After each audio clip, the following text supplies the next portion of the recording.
Okay, you go for it, Josefina. Okay. Hi, everyone. Oh. Hello, good morning, everyone. It's nice to see your faces, at least through a screen. I'm happy to present my first study that I'm doing during this project. It's an ongoing study, so I'm still working on coding and analyzing the data. So today I will present a little bit of background and some examples from the data and some first results. And I'm really happy to get your feedback on whatever aspect of the study. It will help me to incorporate your input and your ideas and to improve the study.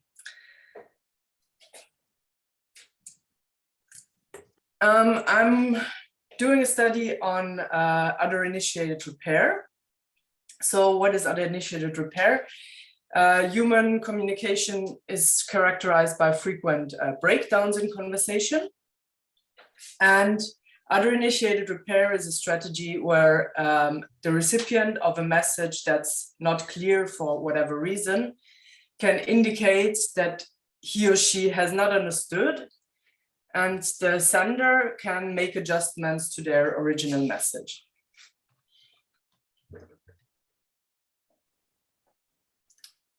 I will show you two very short video clips to illustrate this process.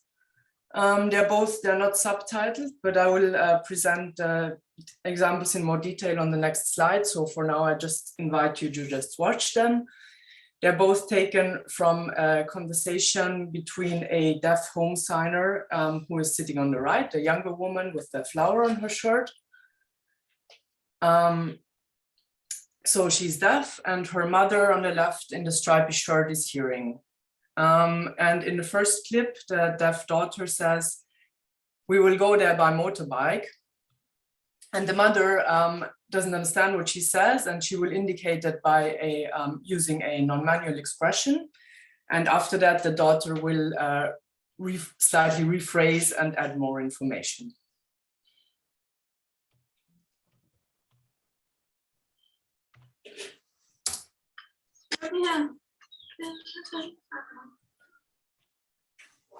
I will show it again.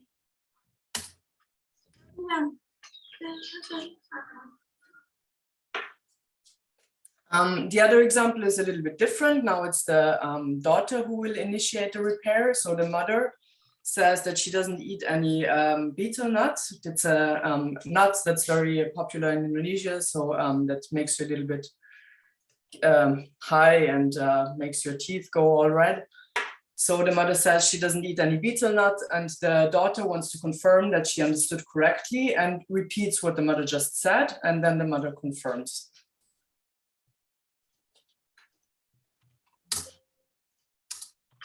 Oh no, it's the wrong clip.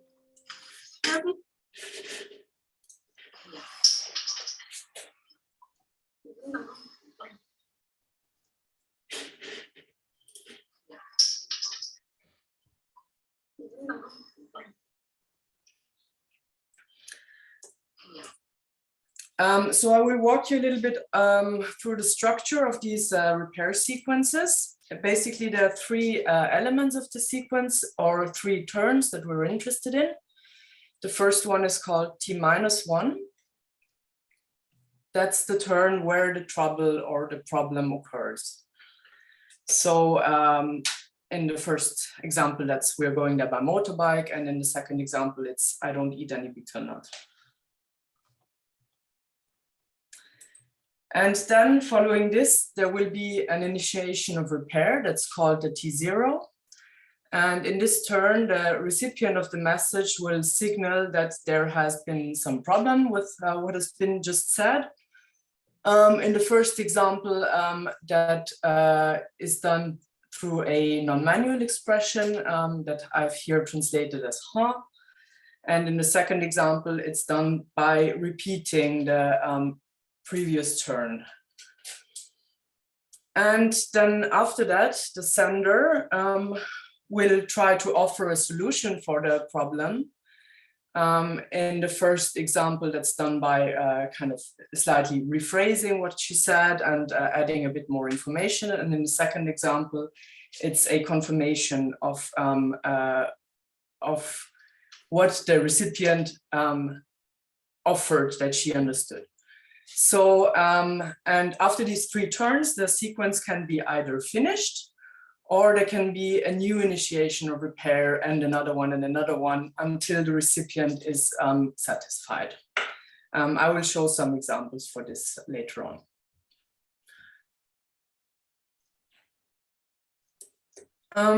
So there are different ways how a speaker or a signer can initiate repair.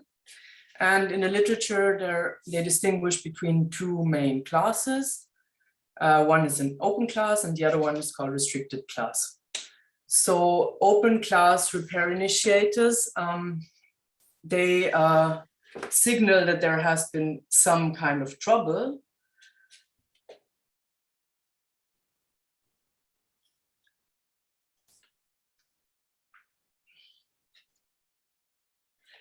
But leaving open or leaving unclear what exactly was problematic in the previous turn.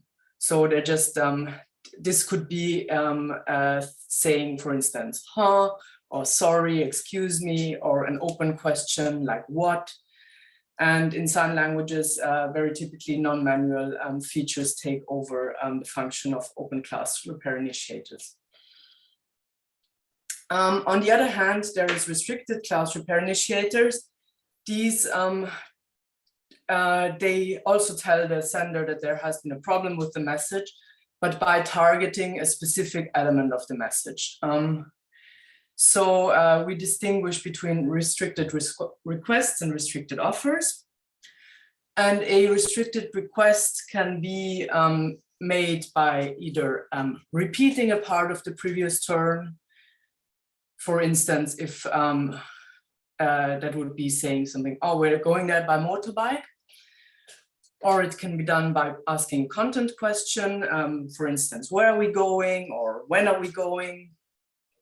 Or an alternative question that gives the other person several options to choose from.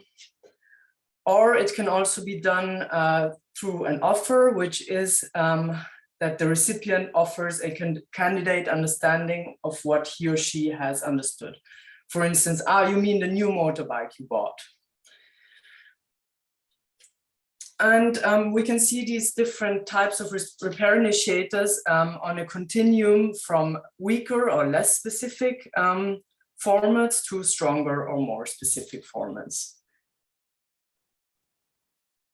And the type of format that's chosen for the repair initiation will influence the strategy of repair that the sender will choose to adapt their original message.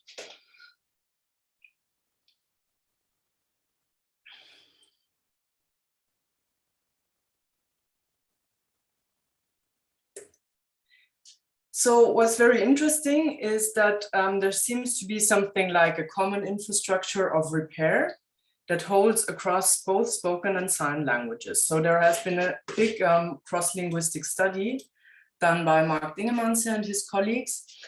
And they compared quite a large sample of languages from unrelated language families, including also a sign language. And they found, surprisingly, that cross-linguistically, there is very striking similarities concerning how often repair occurs in a conversation, the types of repair initiators that are used, and how they're distributed across a conversation.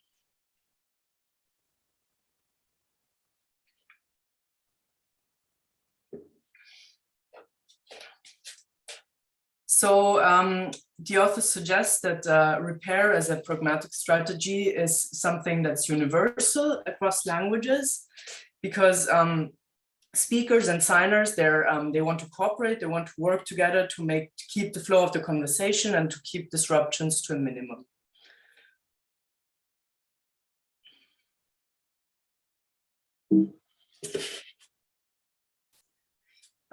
This links to what Steve Levinson calls the interaction engine hypothesis.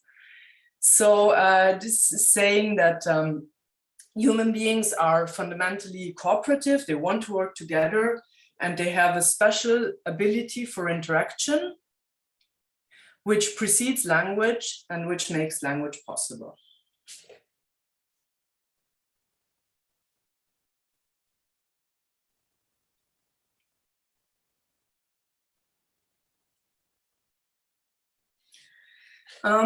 So repair has been studied in spoken languages for quite a while already, but on sign languages, there are not so many studies.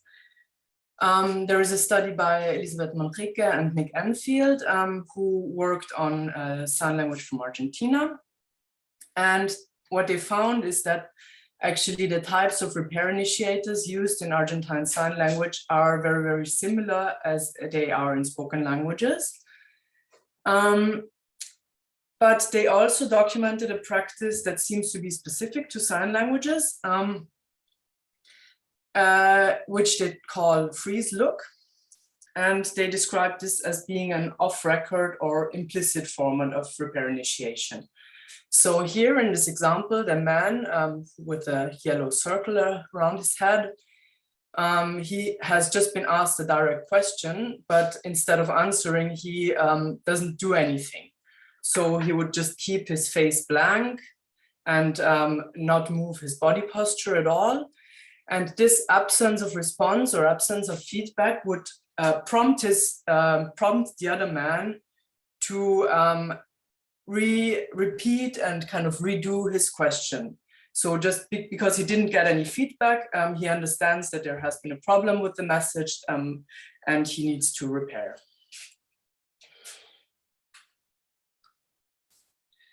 So if we add the freeze look to this classification of repair initiators, we can distinguish between implicit and explicit formats of repair initiation.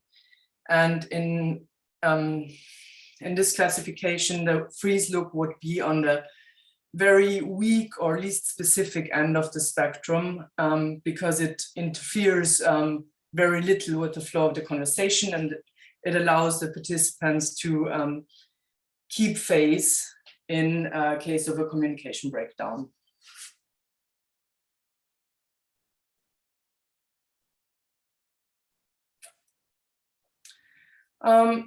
There have been some other studies on signed languages, for instance, on other initiated repair in Norwegian Sign Language by Christian Skedsmo, and a forthcoming study on other initiated repair in Providence Island Sign Language. And there is also some work on Swiss German Sign Language. But overall, there is, there are not so many studies about repair in sign languages. Additionally, there is some work by Kang-Suk Byun and his colleagues on other initiated repair in cross-signing. So here we are not looking at same language conversation, but cross-signing describes a situation where two deaf signers come together who don't share the same sign language. And in this study, they don't share the same cultural background either. So they are strangers to each other without a shared language. And interestingly, they found out that even in such a conversation where there is no shared conventional code, the structure of repair sequences is extremely similar. And in these conversations, it's very common that the trouble source is like a specific lexical sign from the sign language that one person knows, but the other one doesn't. So there needs to be some negotiation to converge on a shared kind of ad hoc communication.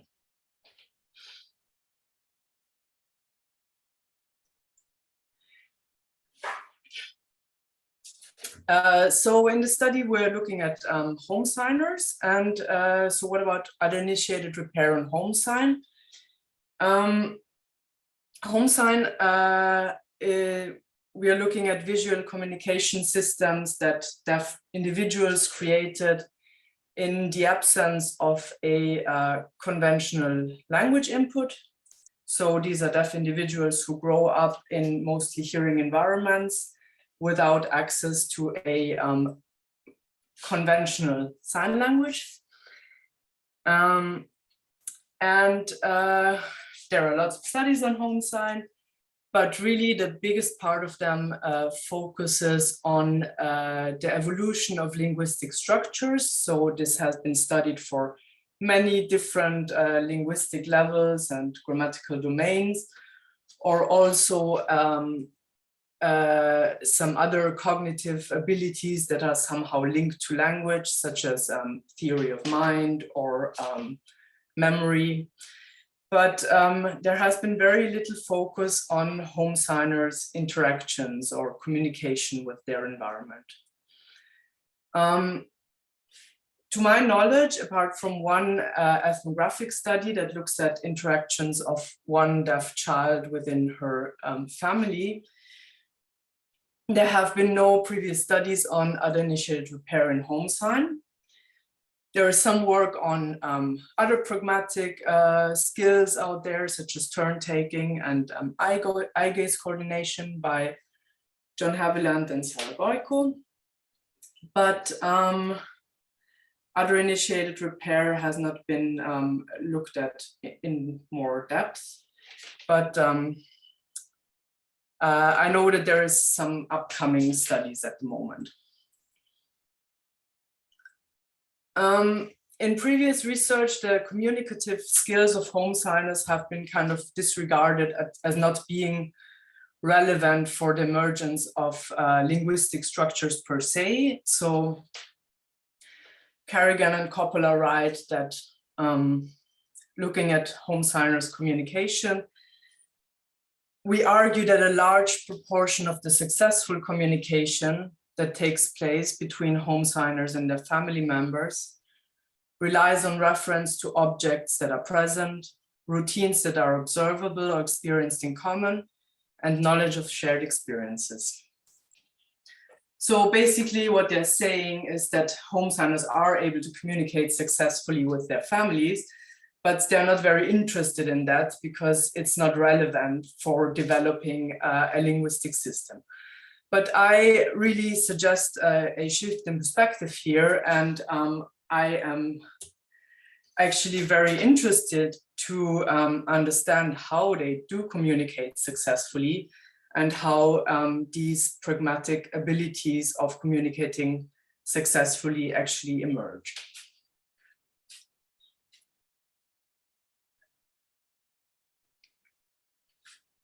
So studying repair in home sign will allow us to test the interaction engine hypotheses, because if these pragmatic abilities are indeed universal and they come before language, then this means that we should also find them, or at least some of them, in individuals that don't receive any conventional language input.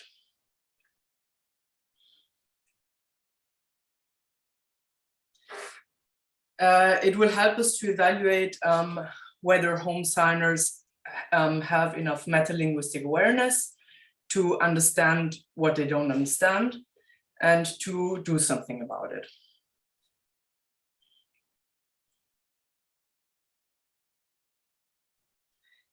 And in this project, in the ELISA project, we're specifically interested in investigating the influence of the quality and the quantity of signers' social interactions on the evolution of their communicative skills.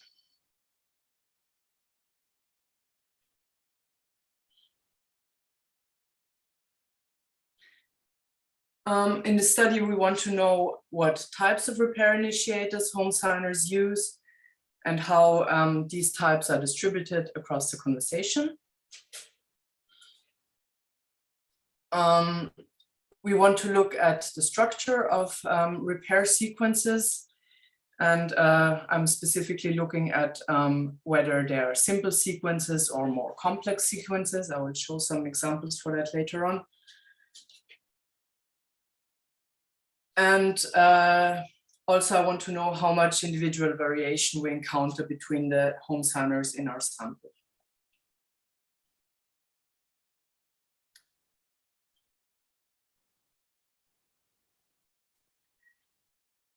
Since we are, due to the pandemic, we were obviously unable to go to Bali ourselves to collect the data. So we have a team of hearing and deaf research assistants in Bali. Here you can see Satyawati, Dadi, Sumarni, and Omkamta, who are in the field and who have been cruising around in northern Bali on their motorbikes and visiting different communities and visiting home signers in their houses, in their homes, interviewing them, doing different types of linguistic tasks, and recording conversations. And we are super happy and grateful to have them there, because otherwise this project wouldn't be running at all.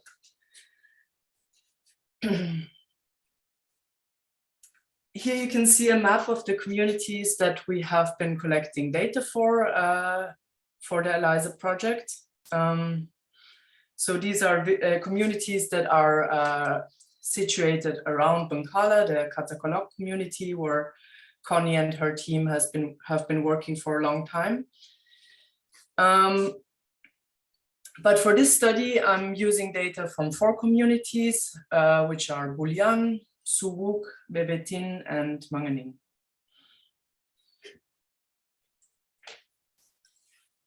I'm analyzing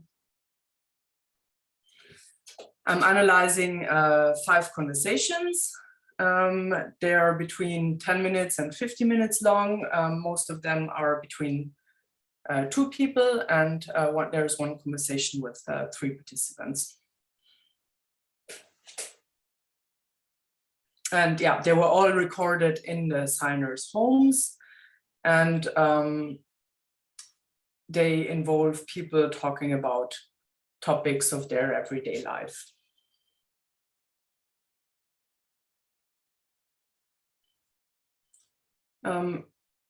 Here I will give you an overview about the deaf participants of my study and about their social linguistic and communicative profiles. So there is 1 signer from Manganing, 2 signers from Bebetin, 1 from Bulian, and 1 from Suwo. There are 3 women and 2 males in this, 3 women and 2 men in the sample, between 27 and 53 years old. And they are in the conversation, they are paired with interaction partners that they regularly talk to. In the case of the first one, it's the hearing mother. The second one, it's her hearing aunt. The third one is talking to his hearing mother and his hearing sister-in-law, although the mother in this conversation actually talks very little, as you will see later on. The signer from Bulian is talking to her hearing sister. And lastly, the signer from Suwuk, he's the only one, that's the only conversation between 2 deaf people, and he's talking to a deaf man from a neighboring village.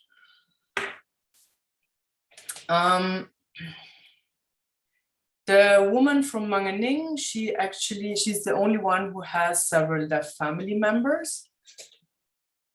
She has 3 deaf siblings and 1 deaf in-law and 1 deaf nephew. The signer from Bulian, she has 1 deaf in-law in her family, but they don't have regular contact with each other. And the other 3 don't have any deaf family members at all. And also importantly, these 5 deaf people in my data set, they don't know each other and they don't communicate with each other regularly. None of them has been to school, and none of them has been exposed to either Indonesian Sign Language or Katakolok during their childhood.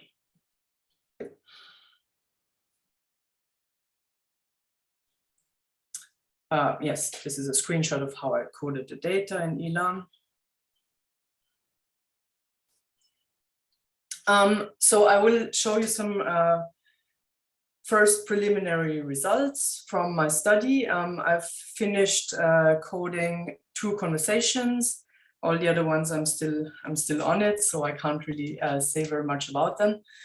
But in any case, the results from these 2 conversations show that in both cases, other initiated repair occurs frequently, very frequently even.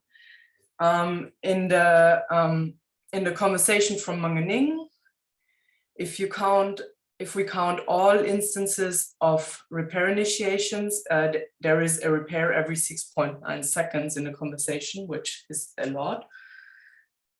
If we only count the first instance of a repair initiation and not subsequent ones, then it's every 12.3 seconds, which is still very frequently. In the conversation from Babetin, it's somehow less frequent, but still, there is a lot of repair every 26.9 seconds if you count all instances, or every 48.5 seconds if you count only first instances of repair. So let's look at the number of repair initiations by individuals. Here the yellow bars show the deaf home signers who are in the conversation from Manganing. That's the woman on the right with the flower on her shirt. And in the conversation from Babetin, it's the young man with the yellow shirt. And yes, interestingly, we see that both of them initiated repair almost an equal number of times, even though the length of the conversation is very different. But we also see that their hearing conversation partners also did initiate repair. Here in the second graph, you see the middle one is not very high, but this is because the mother talked very little overall in the conversation. The conversation takes place mainly between the deaf signer and his sister-in-law on the very left.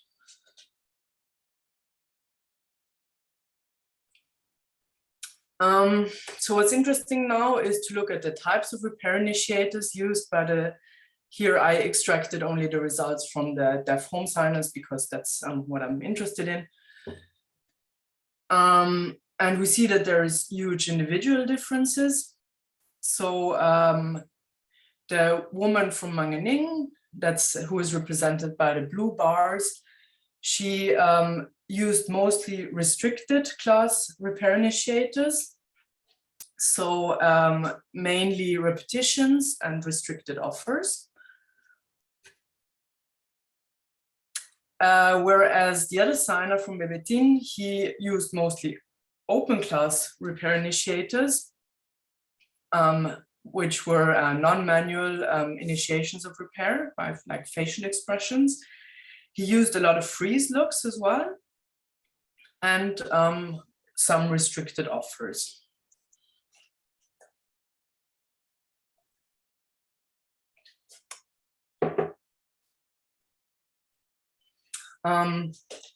If we look at the structure of the repair sequences, that's actually quite similar across the 2 conversations. Between 60 and 70% of the repair sequences are simple repair sequences, where after that comprise only these 3 turns that I explained in the beginning, where after the first repair solution is offered, the sequence is over. And on the left, it's I think 40%, and here 30%. No, yes, in 30 to 40% of the cases, the sequence is more complex than that. And I will now show you an example for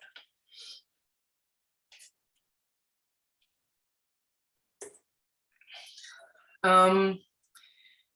Here I will show you a short video clip where you can see that actually both people initiate repair in this sequence, and some of the turns of the repair sequence actually overlap.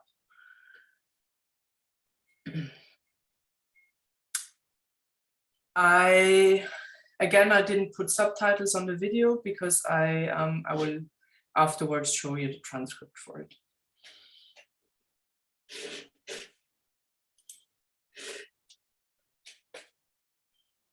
Oh, sorry, I wanted to introduce the topic of the conversation as well. So they're talking about a nasty motorbike accident that the signer had. He crashed with his motorbike in front of a police station, and then he was carried away and taken to the hospital. So the sister-in-law is asking him some questions about this incident.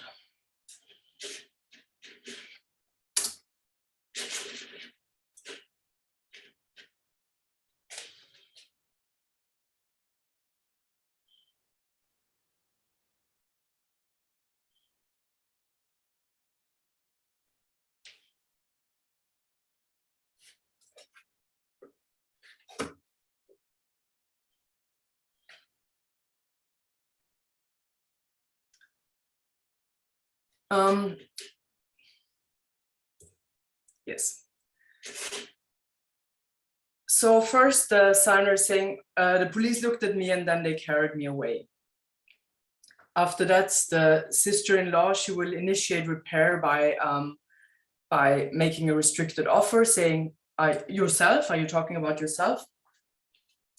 And then interestingly, this initiation of repair becomes a new trouble source, because then the signer doesn't understand this offer and replies by giving another initiation of repair with a non-manual marker that again I've translated as ha here.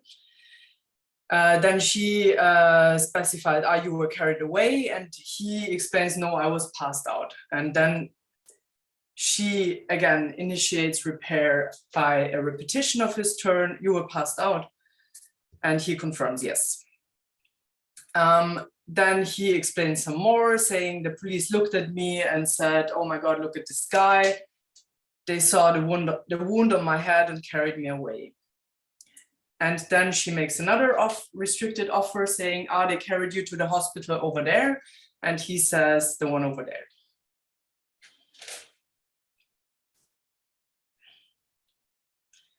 So here you see that different types of repair initiators were used in the sequence. And very often this kind of like chaining of different repair strategies follows a specific logic that has been described for other sign languages as well, as kind of upgrading. And here I will show you another example where you can see this very nicely, that the signer tries to initiate repair, and then this first initiation is not successful. So he would upgrade to a more specific, stronger format of repair initiation, and then yet another one.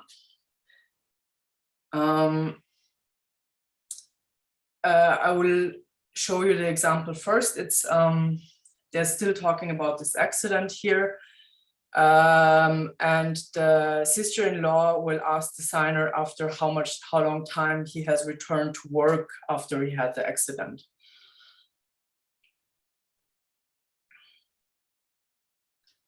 And then the signer will first give her a freeze look, then afterwards use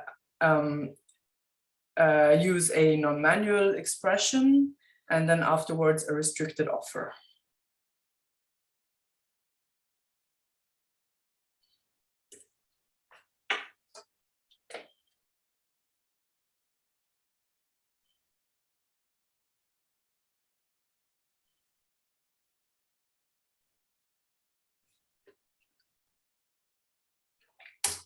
I'll show it again.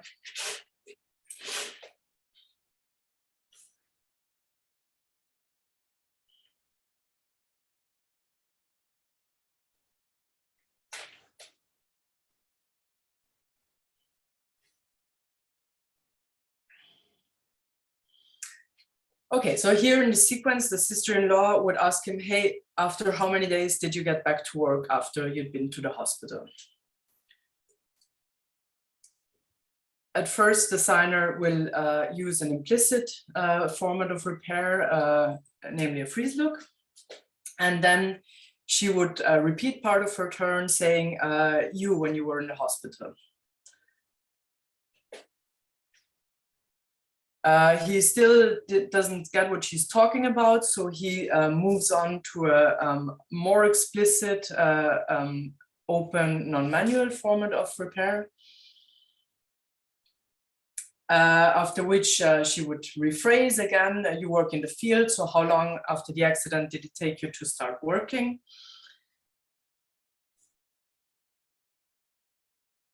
He would respond with a restricted offer saying, after the hospital you mean, and then she would confirm.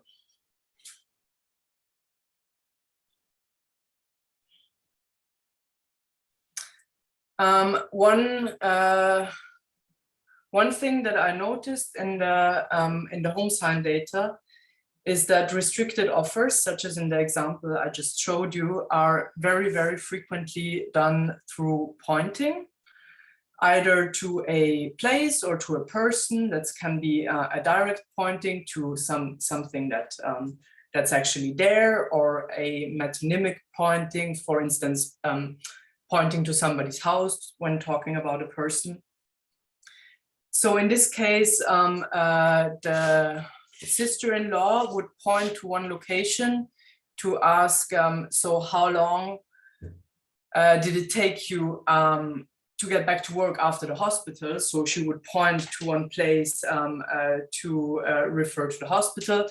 And then he would initiate repair by pointing to a slightly different location. After the hospital, you mean?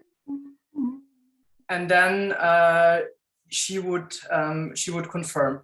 So on top of that being a restricted offer of repair, he would also kind of slightly correct her to show her where the hospital is actually located.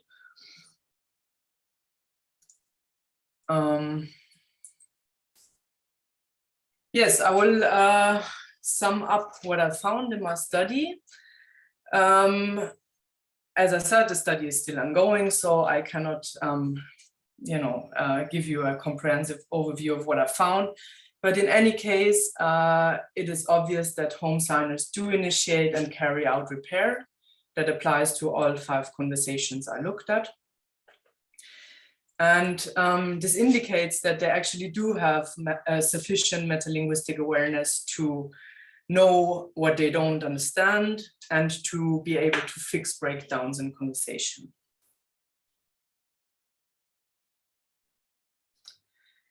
Most types of repair initiators that have been described in the literature were also found in the home sign data. But as you already saw, there are very strong individual differences in how they are distributed, and like there are a lot strong individual preferences for certain types of repair initiators. And I'm still trying to figure out why this could be the case. One reason for a lot of similarities in the strategies of repair initiation that the home signers use is that they have the same, they come from the same cultural and same gestural background. So they recruit certain gestural elements for strategies of repair, such as, for instance, non-manual and manual question markers, or pointing signs.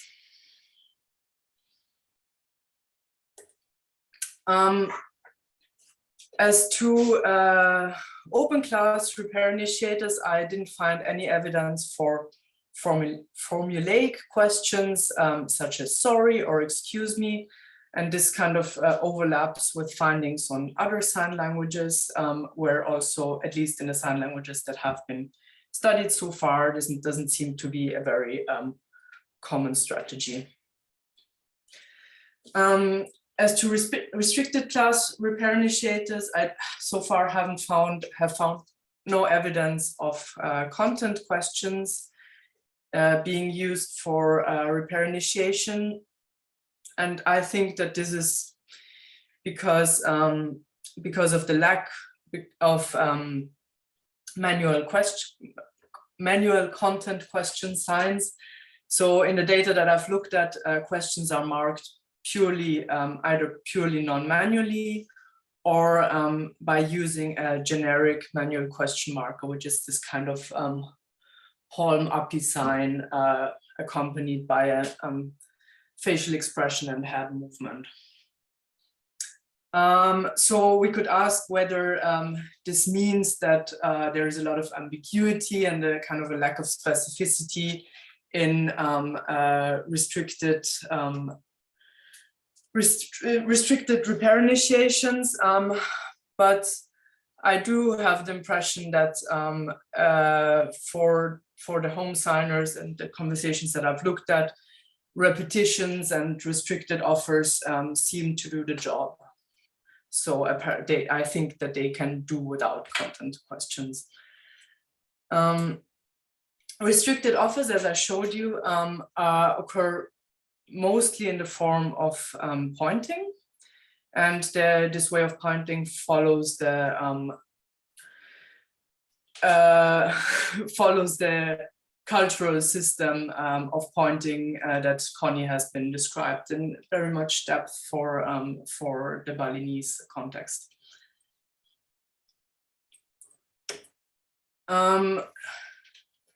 So for the home signers, this is one way to be actually very specific and to evoke information about certain places and people, and to refer to shared background knowledge.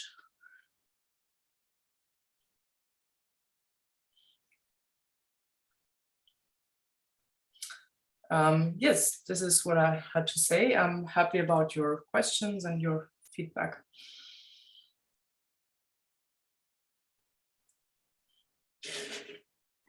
Thank you so much, Josefina. This is an excellent presentation and lots of food for thought. We have about 10 to 15 minutes for questions. And I think that Hannah Lutzenberger would like to ask the first question. So if she could put up her video and... Shall I stop sharing my screen or should I? Yeah, I imagine that would be nicer. Yeah. Hi, Hannah. Hi, not Hannah, Rihanna, but Rihanna. Hi, Rihanna. So I have several questions, but one question that I wanted to start off with is at the beginning of your presentation, you said that you focus mostly on the deaf home signers when you're looking at the repair initiations. And I wonder if eventually you take a broader scope and also look at the hearing interlocutors. And I wonder why you don't consider it relevant at this moment, because I guess it's, if you're interested in communication, what the deaf person is doing is also going to be mirroring or in some way related to what the hearing person that they're Yeah. No, this was maybe a misunderstanding also. It's not that I'm excluding the hearing participants from the study. I'm quoting whatever all conversation partners are doing in these interactions. I just, like here on the slide, I just didn't want to overload it with information about everybody in the conversation. So yeah, that's why I just extracted the deaf participants. But yeah, of course, they're also part of the study. And as you say, it's like, it's a back and forth. So it depends on, yeah, their productions depend on each other, kind of. Yeah. Thank you. I have more questions, but I will just wait and see if anybody else has.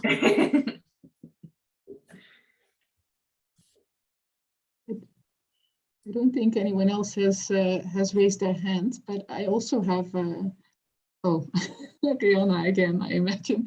I'm going to ask one question and then I'm going to have Rihanna ask the next one again. So I was wondering, you bring up this issue that there's no evidence for specific content questions with the exception of how many in your data set. How many? Yeah, or how many. Or how many? Yeah. I'm just wondering whether you think this might be related to the fact that Catalog also does not have an extensive question word paradigm. So whether this might actually be an aerial feature of how the sign languages in that cultural context look like, or whether you would predict that in home science settings in other parts of the world, you would expect a more extensive question word paradigm. I can only speak from my experience with other emergent sign languages, and the sign languages I've worked with in Yucatan, for instance, it's the same.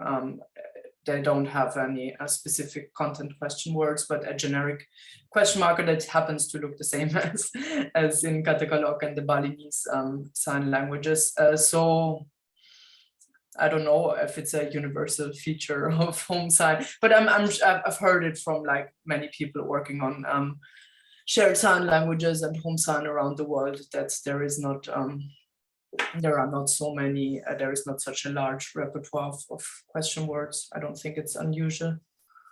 Yeah, I think that makes the comparison to spoken languages that also have smaller paradigms very relevant. Yeah. To understand how that type of repair system might work. Yeah. All right, I don't know whether Rihanna would still like to ask her question. So please go. Yes, I would. So to tag onto that question about content questions, I wonder if you ever see any context in which signers interpret a general general question sign as a specific question. So for example, if somebody is saying like, oh, I went to the hospital yesterday, and then the interlocutor signs this general content question, does the other person respond yesterday? So is there any context in where, because I have this, or for example, if somebody changes up the general content question with when or what go, and then the other person responds with a specific answer.